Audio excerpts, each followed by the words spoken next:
Hi guys, this is Heba Patel. Congratulations to Volga Media for 17 million subscribers. Please do subscribe to Volga Videos. ఈ picture గురించి చెప్పాలంటే రత్నం గారితోటి నేను భారతీయుడు తీసేటప్పుడు America ఒకసారి వెళ్ళాను. తర్వాత జీన్స్ తీసేటప్పుడు ఒక 5-6 కంట్రీ వెళ్ళాను. ఆ కంట్రీలు అన్నీ చూసేటప్పుడు ఆ రోడ్స్, ఆ మెయింటెనెన్స్, ఆ అడ్మినిస్ట్రేషన్ ఇదన్నీ చూసి నాకు ఒక పెద్ద ఏకం వచ్చేది. Each and everything, I mean the public discipline, and there's a lot of things to say about the other countries. ఆ ఫీలింగ్ నా మనసులోనే ఉండింది. ఒక స్క్రిప్ట్ చేయాలని కూర్చేటప్పుడు ఒక థాట్ వచ్చింది. ఒక మనిషి ఒకరోజు చీఫ్ మినిస్టర్ సీట్లో కూర్చుంటే ఎలా ఉంటుందని, ఎవరు ఉండాలి, ఎవరికి ఆ ఛాన్స్ దొరుకుతుంది, ఇలాంటి రివర్స్ థాట్లో వెళ్ళేటప్పుడు ఒక రిపోర్టర్ ఉంటే బాగుంటుంది. ఇలా డెవలప్ చేశాను ఆ స్టోరీని. నేను అదర్ కంట్రీస్ వెళ్ళి వచ్చేటప్పుడు ఉండే ఫీలింగ్స్ ఇది రెండు కలిసేటప్పుడు ఈ స్క్రిప్ట్ నాకు దొరికింది. అది ఈ ఒకే ఒకడు స్క్రిప్ట్. ఈ పిక్చర్ తీసేటప్పుడు నాకు ఇక్కడ ఆంధ్రప్రదేశ్ చీఫ్ మినిస్టర్ ఏమి చేస్తున్నారని నాకేమీ తెలియదు. బాగా రూలింగ్ చేస్తున్నారు అని మాత్రం నాకు తెలుసు. పిక్చర్ ఇప్పుడు 2 రోజుల ముందు ఇక్కడ వచ్చేటప్పుడు పిక్చర్ చూసే తర్వాత రత్నం గారు స్టాఫ్స్ చెప్పారు, ఇలాంటి ఇక్కడ కూడా మన చీఫ్ మినిస్టర్ కూడా స్పాట్లో సస్పెండ్ చేస్తున్నారు, మన చీఫ్ మినిస్టర్ కూడా ఇలాగే ఫోన్లో మాట్లాడుతున్నారు అని చెప్పేటప్పుడు నాకు ఒక స్వీట్ షాక్ వచ్చేసింది. I'm so happy about it. And నా మనసులో ఉన్న డ్రీమ్స్ ఎక్కువ ఈ పిక్చర్లో చూపించాను. ఆ డ్రీమ్స్లో ఒక స్మాల్ పోర్షన్ ఇక్కడే జరుగుతుంది, నా ముందే జరుగుతుంది. నాకు చాలా హ్యాపీగా ఉంది. అన్ని డ్రీమ్స్ నిజంగా వస్తే I'll be the happiest person. ఇండియాకి సంబంధించిన సినిమా టైటిల్లో విదేశీ జెండాలు ఎందుకు ఉన్నాయని రాశారు. ఒకే ఒక్క టైటిల్లో వెల్ గ్రోన్ కంట్రీస్, ఆ కంట్రీస్ ఫ్లాగ్ అన్ని తీసి డిజైన్లో పెట్టాను. ఏంటంటే ఆ కంట్రీస్ అలాగా మన కంట్రీ కూడా ఇంప్రూవ్ అవ్వాలి, దానికి ఒకటి రావాలని అది పెట్టాను. Thank you.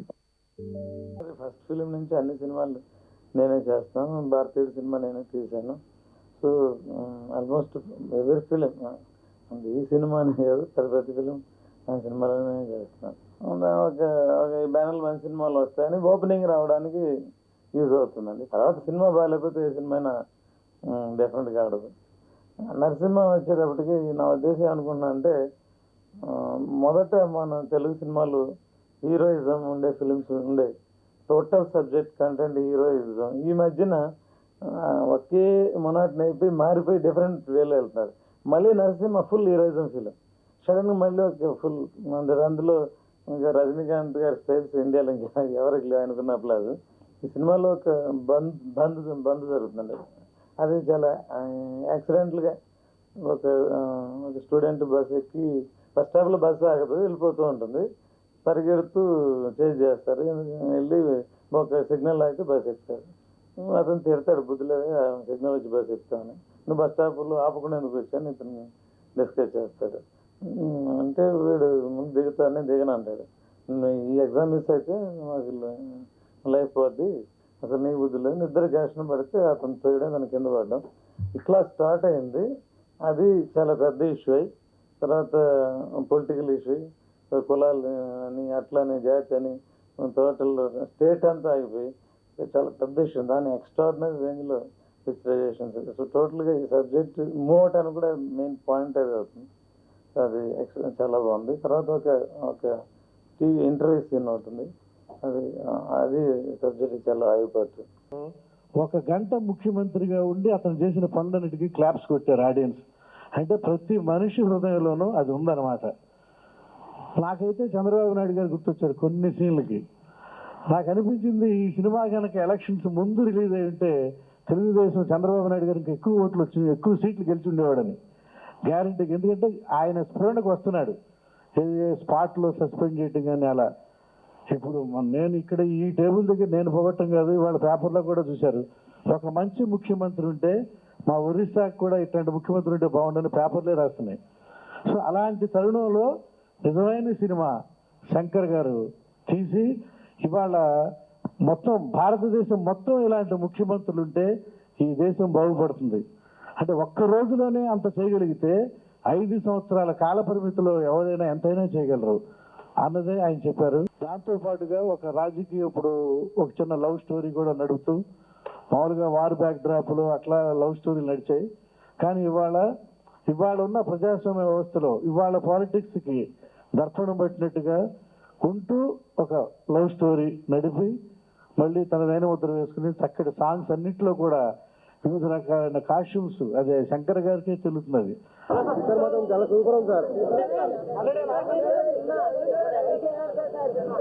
ఒక రోజు ముఖ్యమంత్రిగా పనిచేసినటువంటి పురుషోత్తం హీరోని తీసుకుంటే అతడు రాజకీయాలకు దూరంగా ఉంటూ చంద్రముఖిని వివాహం చేసుకుని చాలా చక్కగా ఉండాలని అనుకుంటాడు. కానీ ఏ రాజకీయం వద్దనుకుంటున్నాడో ప్రజలందరూ కూడా ఆ వ్యక్తిని ఒక ముఖ్యమంత్రిగా చూడాలనే భావన ప్రజల్లో కలగడం వల్ల అందరూ ఆ ఇంటికి వచ్చి ఆయన్ని ఆహ్వానిస్తారు, మీరు ఉండాలి, మీరు ముఖ్యమంత్రి కావాలని చెప్పి. అటువంటి సన్నివేశంలో అతడు ఉండనని చెప్పి బయటకు వచ్చినప్పుడు అతని పిఏగా ఉన్నటువంటి ముద్దు కృష్ణ అతడు చూడండి ఎంతమంది మీకోసం నిల్చున్నారనే సందర్భంలో ఒక అంగవైకల్యం కలిగినటువంటి ఒక వ్యక్తిని చూపించి, ఇదిగో నాలా ఉండకూడదు, నేను అంగవైకల్యంతో ఉన్నాను కానీ నా దేశం కూడా అంగవైకల్యంతో ఉండకూడదు అంటే మీలాంటి ఒక మంచి వ్యక్తిత్వం కలిగినటువంటి వాడు, నీతి నిజాయితీ ఉన్నటువంటి వ్యక్తి ముఖ్యమంత్రిగా ఉంటే ఈ దేశం బాగుపడుతుందని చెప్పి ఆ సన్నివేశాన్ని చూపించడంలో దర్శకుల యొక్క ప్రతిభకు తార్కాణంగా నేను అనుకుంటున్నాను.